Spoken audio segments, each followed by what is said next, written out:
This is Jordan Tower with JT News. Make sure you smash that like button, smash that hype button. Let's get right into the news. Well, here's a couple things that are going on right now. We got LeBron back up to his games. You know how he loves. Yo, bro. LeBron swears he's a musical genius, okay? He's always in his car. I like LeBron, don't get me wrong. Like, it's just that it's so funny because for a couple years, he was for sure getting paid by his agency, his talent agency, to promote people's records. Because at one point, he could move the needle for your album sales. We'll get to that in a second. This is why 2 Chainz had him executive produce his album at one time. He paid him to executive produce his album. So he's playing a Tupac song while he's in the car, right? And it always makes me think of this one time when he executive produced 2 Chainz album. I think it was like something go to the league or be a rapper, something like that. It was one of those songs, right? One of those albums. What was it? 2 Chainz, go to college or go to the league? Oh, rapper, go to the league, right? So I always remember this conversation they had. Bro, this was just like LeBron acts like he invented the deluxe album, which has existed forever, right? So he's like, he's telling it as if he invented the deluxe album, like he was putting an album himself. Listen. But is there Oh yeah. we got 16 tracks, right? The 16 tracks, we want to do 14. But is there a problem with This is funny because he's like, damn, we got 16 tracks, but we only doing 14. I'm going to invent something called the deluxe. a week or 2 weeks after the album drop with the 14 tracks that we add the deluxe album and add the 2 songs back I on? think that's hard. 2 Chainz was like, oh yeah, let's just get this footage, baby. We got to drop this album. His album sales actually went up because of this I think album. it'd be a conversation of, oh shit, this man has some more, but he couldn't fit it into the album. Thank y'all for taking on this ride with me. Yeah. You know what? Here go 2 more for y'all. It sounds like she should be on that track. Either you. And then he's like, tell me, yo, this person should be on this track. This was the most diabolical footage ever. It's like, now 2 Chainz, in my opinion, and I worked with him early on, and 2 Chainz he's good, right? But there was a point in his career to me where it wasn't all that anymore. Like he was really good 2012 to 2015, 16 right there. And then you could just see that like he wasn't into it the same anymore. And the things he was rapping about, like it wasn't the same anymore. You can always tell when a creator loses their passion for something, you know? And that's a good time to exit. Like, I don't think 2 Chainz should drop any more albums, to be honest with you. Maybe singles. Like, if you still want... That's the thing what I don't get with musicians. If you still want to be in the game, you should be, right? But the pressure of a whole album, you shouldn't have that anymore. I mean, 2 Chainz has restaurant. He has a lot of businesses, right? He bought a lot of real estate back in 2012 when it was cheap. Like 2012 to 2015, you were getting deals, because that's when the market hadn't recovered from the 2008 fallout at that point yet. It didn't start to recover till around 2019 and on. Like fully recover. It started to recover a little bit before then, but it really took off at that point. So this album sold 65,000 the first week. The first album he ever dropped did 147,000. Then he would teeter between 63. He did 106 for Pretty Girls Like Trap Music. But you know what I remember with that song? With that album, I mean? It had a big rollout. He painted a whole house pink. He had a pink car in the front. Like, he did a big rollout for it. You know what's shocking? And maybe this is a reason why Drake isn't also doing, this is one reason Drake's not doing a album with Lil Wayne besides the catalog issue. Lil Wayne doesn't seem like when he does collab albums, they sell. Look, every one he did with 2 Chainz was a dud. 53, 34 the first week. That's not good, you know? And I don't remember any real memorable tracks. Like, every Drake and Lil Wayne song has been pretty memorable. These weren't that memorable. And 2 Chainz just isn't that, just plain and simple, he's not that interesting anymore. He was more into doing, like, the TV show he was working on. He's always been into someone that likes to flex. Yo, you can't afford this because I got a gold hamburger. I'm eating a gold hamburger. You know, it's like, you know, stuff like that. But Lil Wayne, his sales have fallen a lot too. Lil Wayne's kind of weird now. I'm gonna be honest. Like, I keep watching interviews with him. He said he has 1 million songs recorded that he never released. 1 million? Come on, bro. Stop. And then he's flying out teen moms. Like, we'll get to that in a minute. Mano, all this tells to me is like they're desperate for someone to watch an episode. They did this 2 times already. They said, let's rap about it, is over. There was no fault. Like, I'm going to be honest with you. We all know it's going to end at one point because there's 4 guys splitting a check. 4 rappers. Jim Jones, and Jim Jones is providing the space, right? Then you got Fabulous, who's the biggest rapper sitting down there.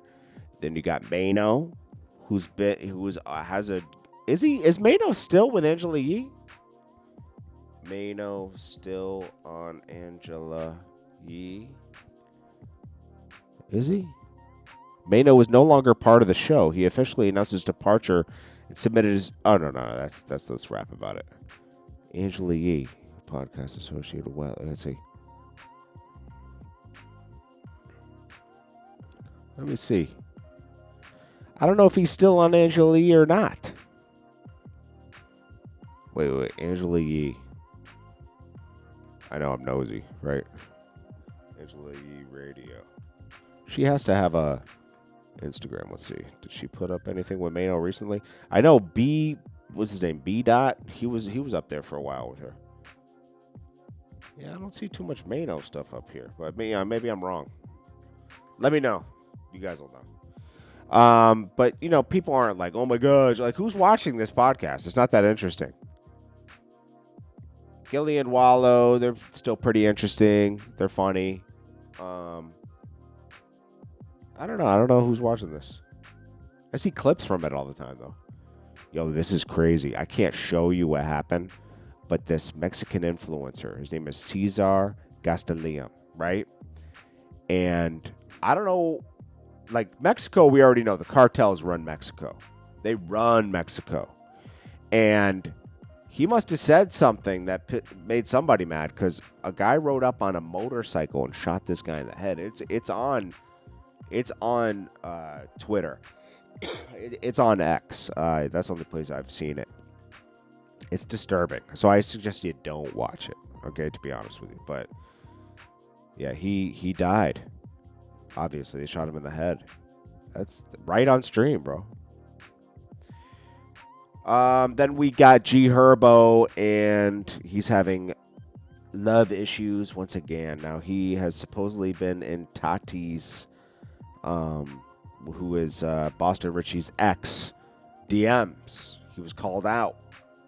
Tati was liking pages talking about this and that they're, you know, romantic. They're interested in each other. And, you know, G Herbo's girl put out a message. She said, things you can't buy, morals, integrity, boundaries, and character. I know they have a kid together, and I think they're engaged. She'll always take him back, though. I think she'll always take him back.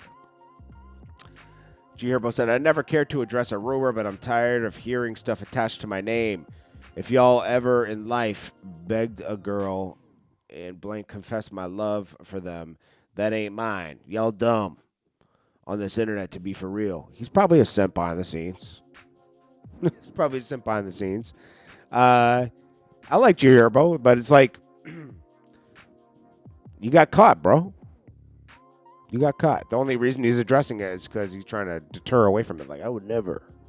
You got caught, bro.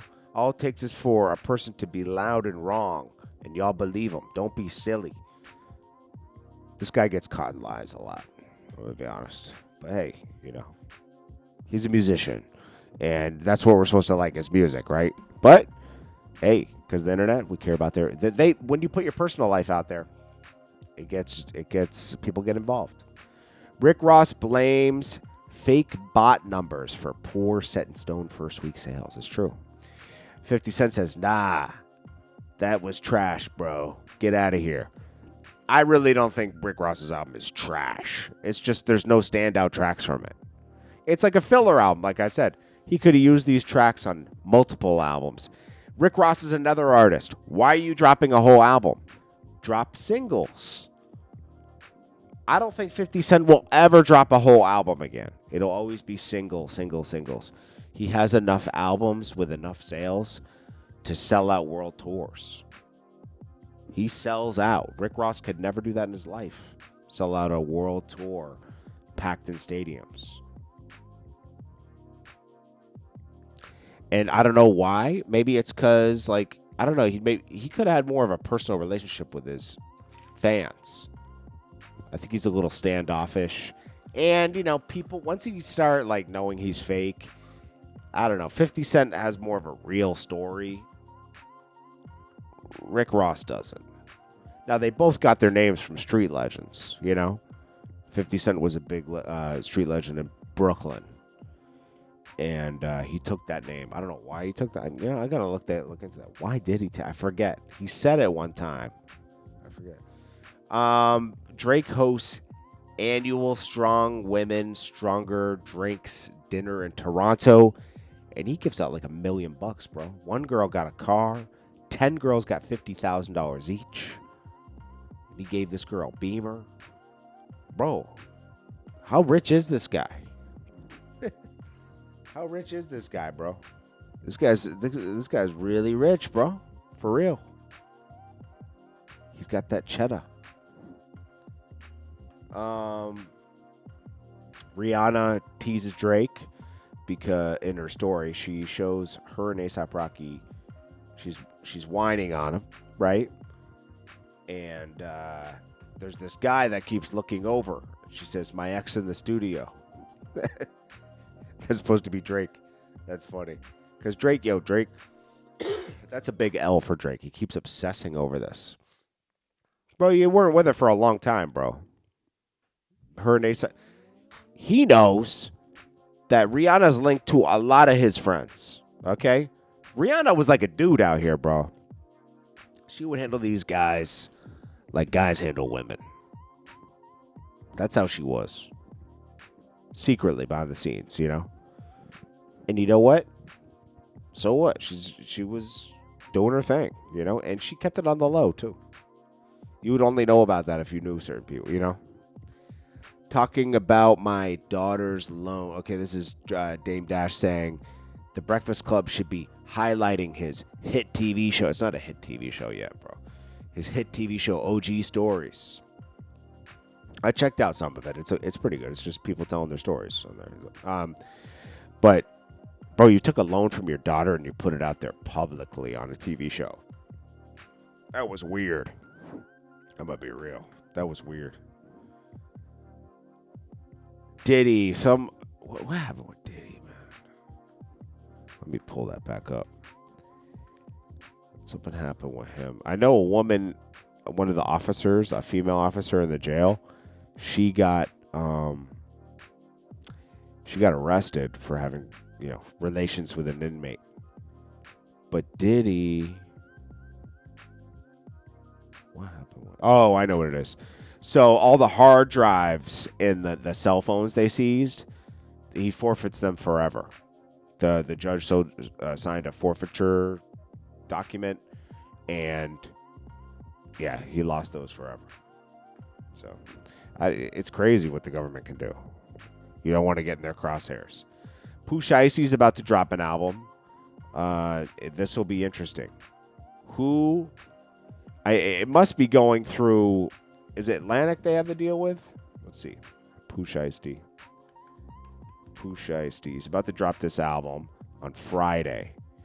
And I guess they're like, yo, we got to capitalize off this while this is going, because it's like he might be in jail forever at this point, But yeah, 1017 Global and Atlantic. So Atlantic probably is going to make sure the funds get divided properly. A certain amount goes to Gucci Mane, a certain amount goes to Pusha T, instead of 1017 being responsible for paying people out. It depends how you set everything up and what kind of deal you have. I don't know the deal they have, but I know that with like Cash Money, that money used to go to Cash Money and then they would distribute it. And that's why you had that problem with Wayne and a bunch of other artists all the time, because they were responsible for distributing the money and they wouldn't always distribute it properly.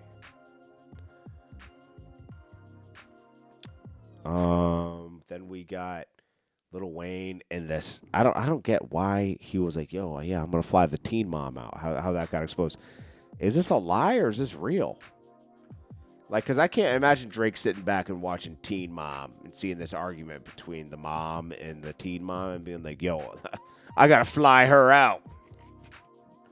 I can't imagine. Can you imagine Wayne sitting back and watching Teen Mom and being like, yo, I gotta fly that out, man. I gotta fly that out. She's legal, she 20? Terrence Howard brought his talent agency to court over Empire to pay for pay and rate. Oh, they said racism. Lawyer claims company had no incentive to fight for his salary to be comparable to every other lead white actor out there. Isn't that partially your responsibility? Like, you've been acting for your whole life, 30 years, right? 30 years, and you don't know how to structure and make sure your contract's properly at that time. We've all gotten screwed enough at that with that much. At least 57. Once you get to like 35 and up, you're kind of hip to like what's right and wrong, and you're gonna see it in your contract. And you're going to know by the pay, how much should I get paid for this? If that if it becomes a hit in the next season or whatever, you could renegotiate your contract. I don't know, man. It always makes me think about this. Like, how does Dame Dash cry all the time that Jay-Z tricked him out of the label? You didn't have to sell. If you and Biggs refused to sell your portion, it was a 3-man vote. There was 3 people. Jay-Z would have just had to go stay the same. Why would you sell it for $5 million each? $15 million. All that music. Now, Def Jam owned 50% of Rockefeller, right? They bought in early. But to sell for $5 million, bro, when you knew it was worth more, you guys knew how much money you were making off each album, and you guys thought it would be a good deal to sell for that little. I think that's what Def Jam offered them, and they took it. I think Jay-Z said, yo, it's a good deal. And they maybe that's what sold them. Like, well, if Jay-Z thinks it's a good deal, I mean, they're getting everything, right? And then he wanted $2 million for his third share in original Rockefeller that won the first album, because he still retained that. He wanted $2 million for it recently, but you did $5 million for the whole label. That makes no sense.